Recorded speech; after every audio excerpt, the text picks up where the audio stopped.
এই জন্য আল্লাহ তাআলার দরবারে সর্বপ্রথম শুকরিয়া আদায় করি আলহামদুলিল্লাহ।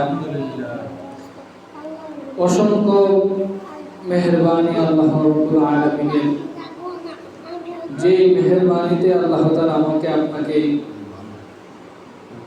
কোরআন এবং হাদিসের মাজলিসে, সওয়াবের মাজলিসে, নেকির ভান্ডারের মাজলিসে বসার তৌফিক দিয়েছেন।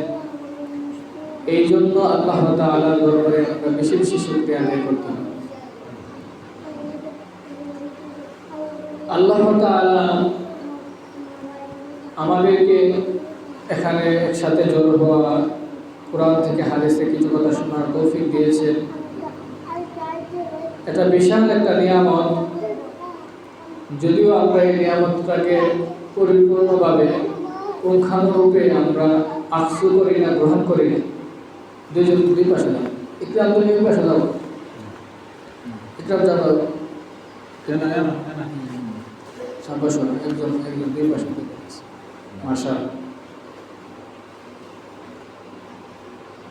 আমরা যদি কোরআন এবং হাদিসের কথাগুলি মনোযোগের সাথে আর্য করি, গ্রহণ করি, তাহলে নিয়ামতটা পরিপূর্ণভাবে আমার আপনার উপর প্রত্যাবর্তন করবে।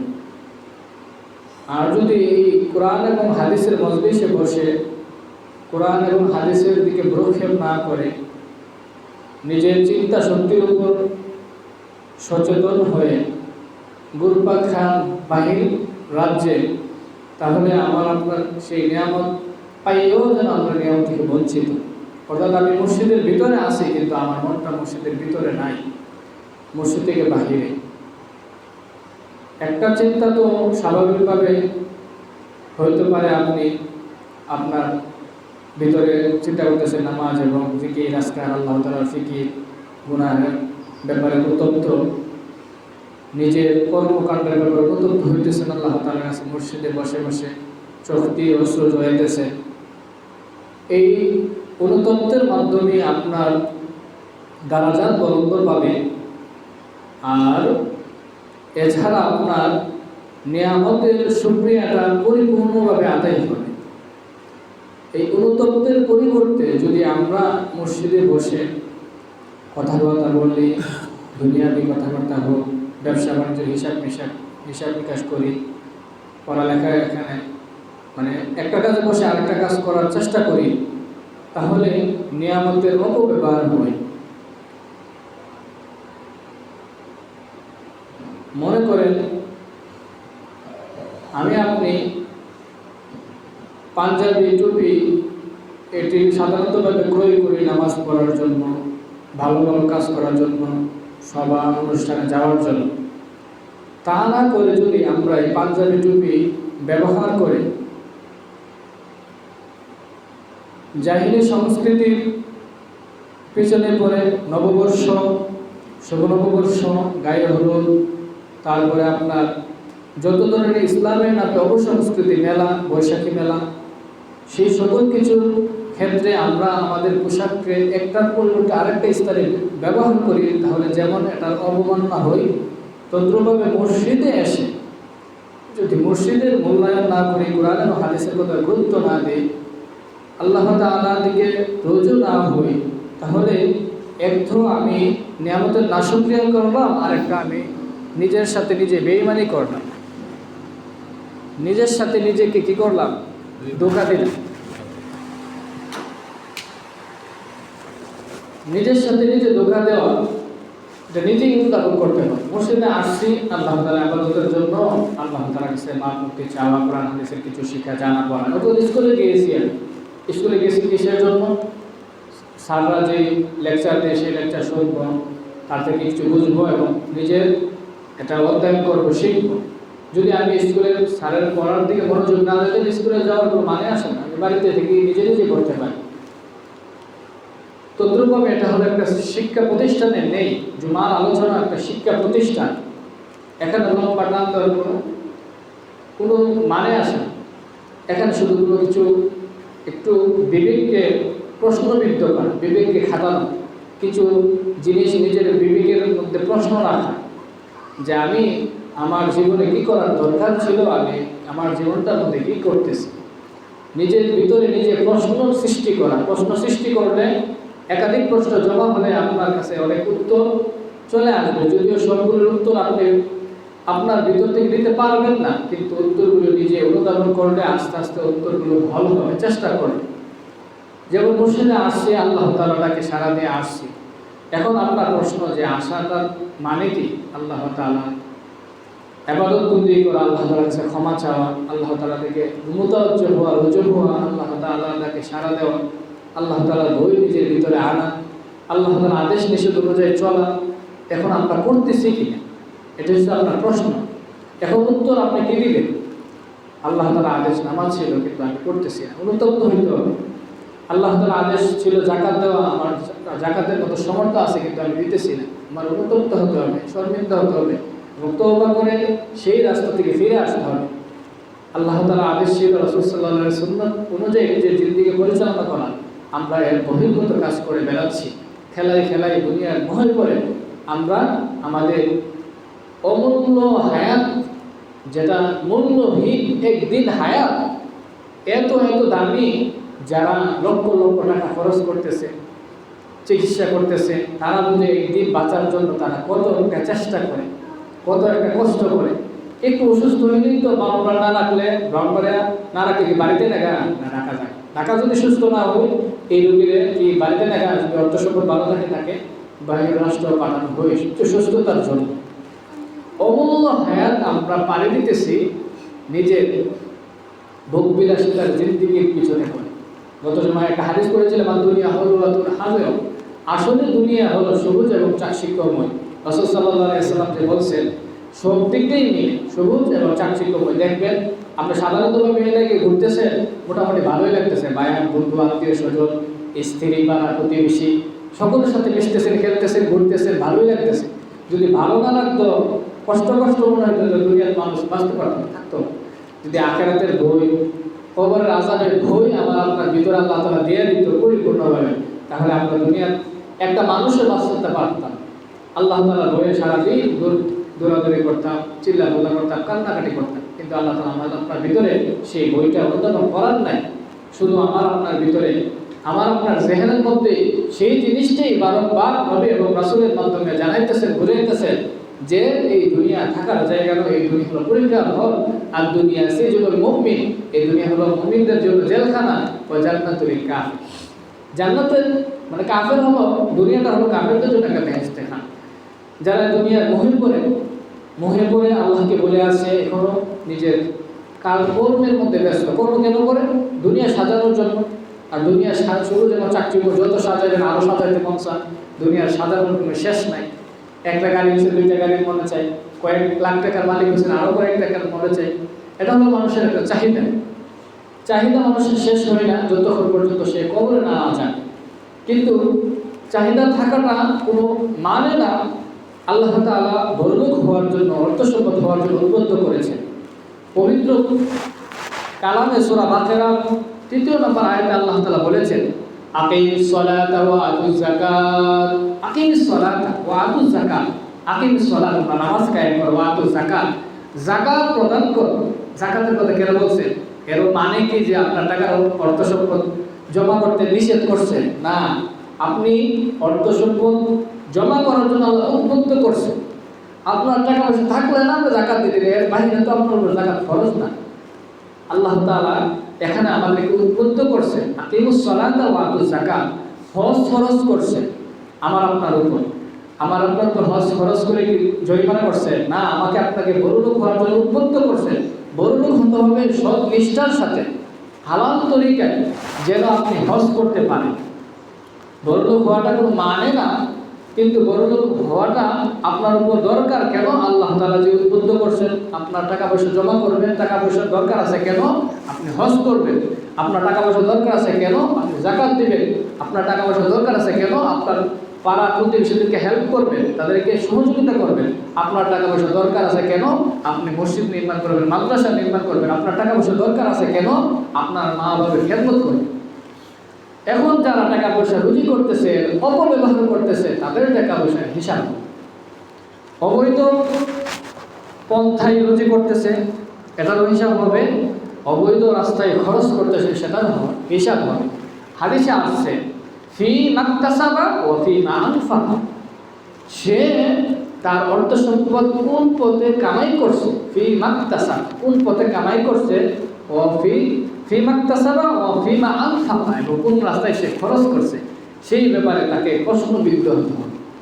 এখন আমি যেই পন্থায় টাকা রুজি করতেছি এই পন্থাটা কি হালাল না হারাম, সেটা আগে প্রশ্নবিদ্ধর সম্মুখীন হতে হবে। এখন আমি হালাল টাকা রুজি করছি, হালাল রুজি করে নিয়েছি, এটা যেভাবে ইচ্ছে সেভাবে ব্যবহার করবো না, কখনোই না। এই টাকা পয়সার হক কয়েকজন আছে, আপনার পিতামাতা আছে, আপনার সন্তান আছে, আপনার নিজের আছে, আপনার প্রতিবেশী আছে। যদি আপনার টাকার অ্যামাউন্ট বেশি থাকে আপনার হজ করতে হবে, জাকাত দিতে হবে, গরিব মিসকিনদের দান খেরাত করতে হবে। এই টাকার ব্যবহার বিধি অনেক আছে, কিন্তু আমরা ব্যবহার বিধি খোঁজ করে পাই না। 500 টাকা হইলে মনে করতেছি 500 টাকায় ফুললি আমার না, 500 টাকার 100 টাকা আপনার মা বাবার, 500 টাকার 100 টাকা আপনার প্রতিবেশী, 500 টাকা 100 টাকা আপনার ছেলে মেয়ে, 500 টাকার 100 টাকা আপনার নিজে, 500 টাকা 100 টাকা আপনার ইনভেস্টে। আমরা এই টাকাগুলি কীভাবে খরচ করছি? 500 টাকা রুজি করছি, এই 500 টাকা থেকে আমরা সিগারেট খাইতেছি, পান খাইতেছি, চা খাইতেছি, 500 নিজেই খরচ করতে ফেলতেছি। অথচ এই টাকার হক কে কে আছে আমি জানি না। ফি মাকতাসাবা কোন রাস্তায় কামাই করছেন, আপনি কষ্ট করে কামাই করছেন, সবাই বুঝে কোন টাকাটা খালাম কোন টাকাটা হারাম, সবাই বিবিকে বাড়িতে। এটা আমি বলা লাগবে না যে আমার এই টাকাটা কি হালাল না হারাম। আমার বিবি কি প্রথমে এই প্রশ্নের সম্মুখীন, আমার বিবি কী করবে, আমি যে টাকাটা কামাই করতেছি এটা হালাল না? সন্দেহমূলক হলেও প্রশ্ন আসবে, আমি যে টাকাটা এই যে কাজটা করতেছি এটা আমার জন্য জায়েজ কি না। যদিও আমি জানি না, কোনো কিছু জানি না, বুঝি না, কিন্তু আল্লাহ তাআলা আমার আপনার জেহেনের স্মৃতিপটে এমন একটা শক্তি দিয়েছেন যে এই কাজটা আমার জন্য হালাল না হারাম এটা আমার জেহেনের ভিতরে প্রথমেই আমার জেহেনের ভিতরে ধিক্কার দিবে, এই কাজটা আমার জন্য কি উচিত।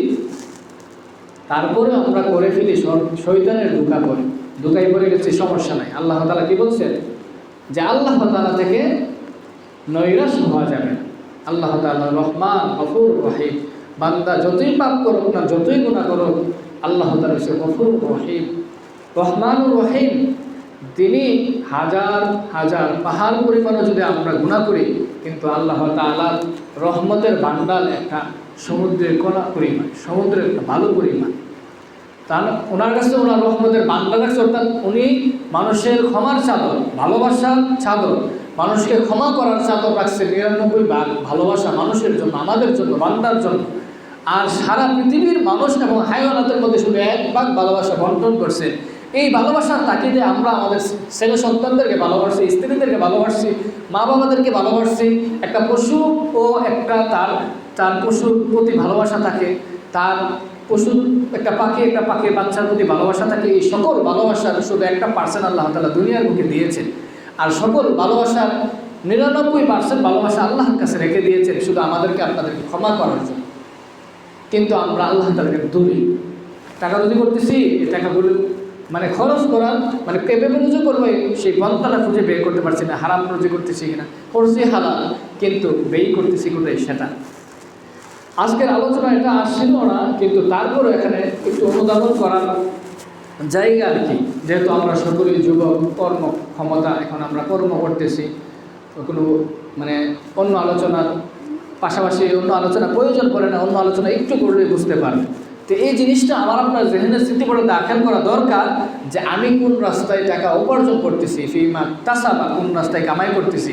হালাল পন্থায় যদি রুজি করি, এটার ব্যাখ্যা যদি আমি দিতে গেলে অনেক লম্বা সময় হয়ে যাবে। হালাল পন্থায় রুজি করলে আমার জেহেনি অনুধাবন করবে যে এটা আমার হালাল, কষ্ট করা, রক্তে মাংসে করা আমার টাকা। যারা বাইরে যায় তারা বুঝে কত কষ্ট করে টাকা রুজি করে। যারা দেশেই আপনার রড লেবারের কাজ করে, বালুর কাজ করে, জমির কাজ করে, কৃষি কাজ করে, তারা তাদের কষ্টের টাকাটা যে হালাল পিওর তারা নিজে অনুধাবন করতে পারে। সারাদিন গাড়ি চালাই, ড্রাইভিং করে, হালাল বোঝা যায়, ঠিক আছে না? আর হারামটা নিজের জেহেনে অনুধাবন হবে। আপনার সিঞ্জি চালাইতেছেন 10 টাকার ভাড়া, সে নতুন আসছে, তার 33 টাকা নিয়েছেন, 10 টাকা আপনি তার উপরে জুলুম করছেন। আপনার জমিতে কাজ করছেন, আপনি কৃষিকাজ করছেন, আপনি অর্থ কৃষিকাজ করছেন, কিন্তু কৃষিকাজ করার ক্ষেত্রে ধোঁকা দিচ্ছেন, তাহলে আপনি তার থেকে টাকা নিয়েছেন কিন্তু হারাম নিয়েছেন। যতটুকু সে পাও না, আপনি তাকে ধোঁকা দিয়ে টাকা আনছেন। কোন রাস্তায় কামাই করতেছেন সেটাও দেখার বিষয়, আবার কোন রাস্তায় খরচ করতেছেন। বিশেষ করে আমরা খরচ করার মৌকা খোঁজ করে পাই না, মানে খরচ কোথায় করবো সেই জায়গাটা খুঁজে পাই না। বলছি, যদি আপনার অর্থ সম্পদ থাকে, আপনার পরিবার সকলকে নিয়ে একটু ভালো খাবার ব্যবস্থা করা, ভালো খাবার খাওয়া, সুস্থ থাকা। আপনার পিতা মাতার অধিকার আছে, আপনার ছেলেমেয়ের অধিকার আছে, আপনার নিজের অধিকার আছে, তারপরে সে মায়ার বন্ধু, তারপরে সে পাড়া প্রতিবেশী, তারপরে আপনার ক্ষেত্রে বিশেষ আপনার উপর জাকাত ফরজ, ক্ষেত্রে বিশেষ আপনার উপর হজ ফরজ। এগুলা কেন আল্লাহ তাআলা ফরজ করছেন? আকিমিস সালাত ওয়া আতুজ যাকাত কেন আল্লাহ তাআলা হজ ফরজ করছেন? আমাকে আপনাকে বড় লোক হইতে উদ্বুদ্ধ করছেন। আমার আপনার অর্থ সম্পদ থাকলে না দিনের প্রতি খরচ করতাম, মানুষকে দিতাম, মা বাবা দিতাম, ছেলে মেয়েকে দিতাম, ভালো পোশাক পরতাম, মানে ভালো খাইতাম, শরীর স্বাস্থ্য ভালো রাখতাম, ইবাদত বেশি বেশি করতাম। আর যদি টাকা পয়সা না থাকলে তাহলে আপনি হজ করতে পারতেছেন না, জাকাত দিতে পারতেছেন না, মা বাবার খেদমত ভালো করে পারতেছেন, এমনকি নিজের সন্তানদেরকে ভালো খাবার দিতে পারতেছেন। এটা কি নিজের কাছে কেমন না? এই জন্য হালাল পন্থায় টাকা রুজি করতে হবে। আল্লাহ তাআলার কাছে দোয়া করতে হবে, আল্লাহ তাআলা হালালের মধ্যে কী দিবে? বরকত দিবে। যে আলোচনা করতেছিলাম, এই সময়ের প্রেক্ষাপটে মুসলিমদের মধ্যে যেই তরিকার মধ্যে হক আছে সেখানে বাতিল থাকবে। আল্লাহ রাব্বুল আলামিন যে আয়াতখানা পড়েছিলাম, وَقُلْ جَاءَ الْحَقُّ وَزَهَقَ الْبَاطِلُ إِنَّ الْبَاطِلَ كَانَ زَهُوقًا। আল্লাহ রাব্বুল আলামিন আল্লাহ রাসূলকে সম্বোধন করে বলতেছেন, হে নবী, আপনার উম্মতদেরকে, আপনার জাতিদেরকে জানাই দেন, তাদেরকে বলে দেন, কারণ তারা তো জানে বুঝে, কিন্তু তারপরে বলে দেন যাতে করে তাদের স্মরণ থাকে। একটা কথা বারবার বলা হয় কেন? যেন তার স্মরণ থাকে। মনে করেন আপনি একজনকে পাঠাইছেন একটা কাজের জন্য, কাজটা স্মরণ আছে তো? জি স্মরণ আছে। কোনটা? হ্যাঁ, আবার যাইতেছে, আবার স্মরণ আছে তো? হ্যাঁ, ভুল যেন না হই। এরকম কিন্তু আমরা বলি। তদ্রূপভাবে আল্লাহ তাআলা আল্লাহ রাসূলের মাধ্যমে আমাদেরকে জানাইতেছে, ওয়াকুল জাআল হাক্কু, হে নবী আপনি বলেন, জাআল হাক্কু, যখন হক আসবে, ওয়াজাহাকাল বাতিল, বাতিল চলে যাবে। অর্থাৎ যেখানে হক থাকবে সেখানে বাতিল থাকবেই। এটা আল্লাহ তাআলার সৃষ্টিগতভাবেই ছিল। যেমন আদম আলাইহিস সালাম, তারা আদম এবং হাওয়া, তারা ছিল ক্লুশমুক্ত, পরিশুদ্ধ, জান্নাতি মানুষ, রিয়ামুক্ত, অহংকারমুক্ত, নেককার জান্নাতি মানুষ ছিল। তখন তারা হক থাকাতে তাদের পিছনে বাতিল আসছে, শয়তান। কে আসছে? বাতিল আসছে, শয়তান। তদ্রূপভাবে প্রত্যেক নবীর ক্ষেত্রে বলেন, প্রত্যেক নবী, মুসা নবী, তারপরে দাউদ আলাইহিস সালাম, ইদ্রিস আলাইহিস সালাম, আইয়ুব আলাইহিস সালাম, ঈসা আলাইহিস সালাম, শীশা আলাইহিস সালাম, নূহ আলাইহিস সালাম, প্রত্যেকটা নবী আসছে দিনের দাওয়াতের কাজ করে, তাদের সাথে হকের সাথে বাতিলও ছিল। এখনও আমাদের হকের সাথে বাতিল আছে, কিন্তু আমরা হক এবং বাতিল পার্থক্য করতে হবে। যেহেতু হক এবং বাতিল সৃষ্টি লগ্ন থেকে আসছে, কিয়ামত পর্যন্ত থাকবে, কিন্তু এই বিষয়টা নিজে অনুধাবন করে করে সামনের পথ পাড়ি দিতে হবে। কাটা গেলা পথ যেভাবে আপনি আস্তে আস্তে আস্তে আস্তে খুঁজ করে করে পাড়ি দেন, মনে করেন আপনি এই রাস্তাতে যাইবেন, এই রাস্তা কাটা আছে, আর কোনো রাস্তা নাই, এই রাস্তাতে যাইতে হবে, তাহলে আপনি কি করবেন? বই আঙ্গুলা লাগায় লাগায় লাগায় লাগায়, কুই কাটা নাই, ফাড়া দিয়ে দিয়ে সামনের দিকে অতিক্রম করবেন। একটু কাটা লাগলেও সামনের দিকে চলে যাবেন। তদ্রূপভাবে আমার আপনার এমন রাস্তাগুলো আসছে যে দিনের সেক্টরের মধ্যেও যেন বাতিল চলে আসছে, আমরা বুঝতেছি না, মানে মুনতাসির হয়ে যাচ্ছে যে দিনের সেক্টরের মধ্যে এই সমস্যা কেন হয়। ইসলাম, মুসলমান ধর্ম, সকলেই মুসলিম, সকলেই ইসলাম ধর্মপ্রেমী, এখানে আবার কিসের সমস্যা হয়? এখানে আবার মারামারি, এখানে আবার ধরাধরি, এখানে আবার কিসের সমস্যা? রাসূল সাল্লাল্লাহু আলাইহি সাল্লাম কি সত্যনিষ্ঠা ছিল না? রাসূল সাল্লাল্লাহু আলাইহি সাল্লাম কি সাহাবায়ে কেরামের সময় কি কাফের বেঈমানরা অকথ্য নির্যাতন, নিপীড়ন, যুদ্ধ জিহাদ করতে হয়েছে না? অনেক কষ্ট করতে হয়েছে না? হক যেখানে আসে সেখানে বাতিল থাকবেই। কিন্তু এই বাতিল থেকে মোকাবেলা করার জন্য আল্লাহ রাসূল সাল্লাল্লাহু আলাইহি সাল্লাম দুইটা পন্থা দিয়েছেন। হাদিসে আমি বলছি যে তারাক্তু ফীকুম আমরাইন লান তাদিল্লু মা তামাসসাকতুম বিহিমা, কিতাবাল্লাহ ওয়া ফি সুন্নতি রাসূলিল্লাহি সাল্লাল্লাহু আলাইহি ওয়াসাল্লাম। তারাক্তু ফীকুম আমরাইন, এই বাতিলগুলো একটু বুঝতেছেন। যেমন সাত গ্রুপ, তাবলীগ গ্রুপ ঝগড়া হইতেছে, আলেম ওলামাদের মধ্যে কয়েক গ্রুপ আছে, পাবলিকের মধ্যে কয়েক গ্রুপ আছে, রাজনীতিবিদদের মধ্যে কয়েক গ্রুপ আছে, মুসলিমদের মধ্যে সুন্নি, হিজবি, ওহাবি, কত ধরনের কত নাম আছে, এই দল সেই দল, বিভিন্ন দল মত আছে না? তাবলীগের মধ্যে বিশেষ কিছুরই একটা দাওয়াতের কাজ ছিল, মানুষদেরকে দিনের দাওয়াতের কাজ দেওয়া, কিন্তু এখানেও সমস্যা হইতেছে। কারণ যেখানে হক আছে সেখানে বাতিল থাকবে, কিন্তু আপনি বাতিলটাকে অনুধাবন করতে হবে, চিনতে হবে আসলে হক কোনটা বাতিল কোনটা, আমি কোন রাস্তায় কাজ করব। তো ওই মাপকাঠি দিয়ে দিয়েছেন আল্লাহ তাআলা রাসূল। তারা তো ফিকুম আমওয়াই, আমি তোমাদের কাছে দুইটা জিনিস রেখে যাচ্ছি, লান তাদিল্লু, তোমরা পথভ্রষ্ট হবে না, গুমরা হবে না, লাঞ্ছিত হবে না, অপদস্থ হবে না, সেই পথ থেকে দূরে হবে না। লান তাদিল্লু মা তামাসসাকতুম বিহিমা, কিতাব আল্লাহ, এক হচ্ছে আল্লাহ তাআলার কুরআন, কিতাব আল্লাহ, কিন্তু কোরআনের নির্দেশ পন্থা, কোরআনের আদেশ নিষেধ সর্বক্ষেত্রে কোরআন হলো কি একটা গাইডলাইন, পূর্ণাঙ্গ জীবন ব্যবস্থা। সেই কোরআনকে রেখে দিয়েছেন আল্লাহ তাআলা ওফি কিতাবিল্লাহ ওফি সুন্নাতে রাসূলিল্লাহ, এবং আল্লাহ তাআলা রাসূলের সুন্নাতের ভান্ডার। এই কোরআন বুঝতে যদি সমস্যা হয়, রাসূলের সুন্নাতের হাদিস থেকে কোরআনকে বুঝে ফেলতে হয়লা যাবে। কিন্তু কোরআনের বুঝতে যদি সমস্যা হয় তাহলে হাদিসের প্রয়োজন হয়, এছাড়া কোরআনই যথেষ্ট। কোরআন এবং সুন্নাহকে যারা আঁকড়ে ধরবে তারাই কি হবে, সেই গুমরাহির বিরুদ্ধে বাঁচতে পারবে। এই জন্য কোরআন এবং সুন্নাহ যদি আমার আপনার জীবনে বাস্তবায়ন করতে পারি, তাহলে যত ধরনের ফিতনা আসুক আমার আপনার সাথে মোকাবেলা করতে পারবে না। একবার দেখেন কোরআন সুন্নাহর ইলম কাদের কাছে আছে, কোরআন সুন্নাহ অনুযায়ী কে চলে তারই ইত্তেবা করতে হবে। শুধু কোরআন সুন্নাহর বয়ান, লম্বা লম্বা বক্তৃতা, লম্বা লম্বা ভাষণ দিলে, চিল্লা পাল্লা করলে, কাইন্দা দিলে, এটা বাউতাবাজি সবাই করে। সুর বিপদে বললে কাইন্দা তুরাই না, সুরে বিপদে বলে কি করে, কানতে কানতে তো হালবে বাজার পাও ধরে সেই, ঠিক না? ও মনে করেন সুরে ধরা তুলে যেমন করে, এমন বন্ডা সন্ধ্যা কিছু কি করবো, এই দিকটা কি করে যেত না, সোহেল ফানিয়া টলমল দিকা তাদের পিছনের খপ্পরে করা যাবে, তাদের মায়া মহব্বতা হাওন, তাদের ভালোবাসা ব্যবহার দিকে কি করা যাবে না, পিছনে করা যাবে।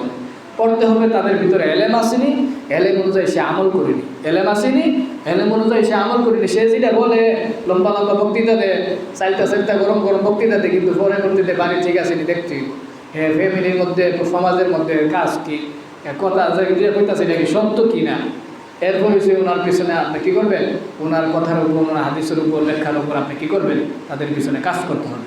তাহলে আমার আপনাকে আল্লাহ তাআলা সঠিক পন্থা এবং সঠিক রাস্তা চেনার জন্য কী দিয়েছেন, এক নম্বর হচ্ছে কোরআন, আরেকটা হচ্ছে রাসূল সাল্লাল্লাহু আলাইহি সুন্নাহ। এই দুটো জিনিসকে যদি নিজের জীবনে আঁকড়ে ধরে রাখতে পারেন, তাহলে যত ধরনের সমস্যা আছে, সাত ফেতনা, রেজবি ফেতনা, শিয়া ফেতনা, যত ধরনের ইহুদি খ্রিস্টান নাস্তিক, তারপর মুরতাদ, যত ফেতনা আছে সকল ইনশাআল্লাহ বিলুপ্ত হয়ে যায়। তাহলে আল্লাহ তাআলা আমাদের কাছে দুইটা জিনিস আছেন, একটা হলো কোরআন সুন্নাহ, আর একটা কোরআন এবং সুন্নাহ, একটা হচ্ছে কোরআন আর একটা সুন্নাহ। এই দুইটা জিনিস আমরা মানতে পারবো ইনশাআল্লাহ। এই জন্য মানার জন্য কিছু অধ্যয়ন করতে হবে, শিখতে হবে, কিছু বোঝার জন্য নিজে অধ্যয়ন করতে হবে, আলোচনা কিছু বোঝার জন্য মোতালা করতে হবে, আগে কী করতে হবে, নিজে শিখতে হবে, কিছু জানতে হবে। যাই হোক, আল্লাহ তাআলা আমাদের সকলকে যেন কোরআন এবং সুন্নাহর উপর থাকতে পারি, সঠিক আলেমুল আমাদের সাথে থাকতে পারি, যারা যে কথা বলে এই কথা মানে, তদনুযায়ী কাজ করে, দিনের জন্য কাজ করে, নিজে না খায়া না পইরা দিনের মেহনত করে তাদের পিছনে কাজ করবেন, দেখবেন আপনিও শরীর হবেন, তাদের মতো রেয়ামুক্ত হবেন। আল্লাহ তাআলা আমাদেরকে ভালোবাসবেন, আমাদের মহব্বত ক্ষমা করবেন। আল্লাহ তাআলা যেন আমাদের সকলকে ক্ষমা করেন, ভালোবাসেন, মহব্বত করেন, আমাদের দিনের কাজগুলো যেন আমরা অগ্রগামী করতে পারি, এবং যত ধরনের বাতিল ফিতনা আছে সকলগুলো যেন দুলিশাত করে দেয়। আল্লাহ তাআলা আমাদের সকলকে তৌফিক দান, সকলে করে আমিন। আর একটা কথা, আমাদের মাহফিলের ইনশাআল্লাহ ডেট হয়ে গেছে, আগামী 25 তারিখে সবাই থাকবেন, বিভিন্ন বক্তারা তারা এখানে আসবে, নসিহত করবে, আমরা সবাই সময় দিব। আর এছাড়া যারা আসছে না তাদের কাছে আমরা এই সংবাদটা পৌঁছাইব, যাতে করে আমাদের মাহফিলটা সুন্দর হয়ে আমাদের মহল্লাবাসী সহ আমরা যে দিনের কাজগুলো আস্তে আস্তে সবাই করতে পারি। আমাদের সকলকে তৌফিক দান, সকলে করে আমিন। যারা সুন্নত করেন, জায়গা তো কবুল সুন্নত করেন।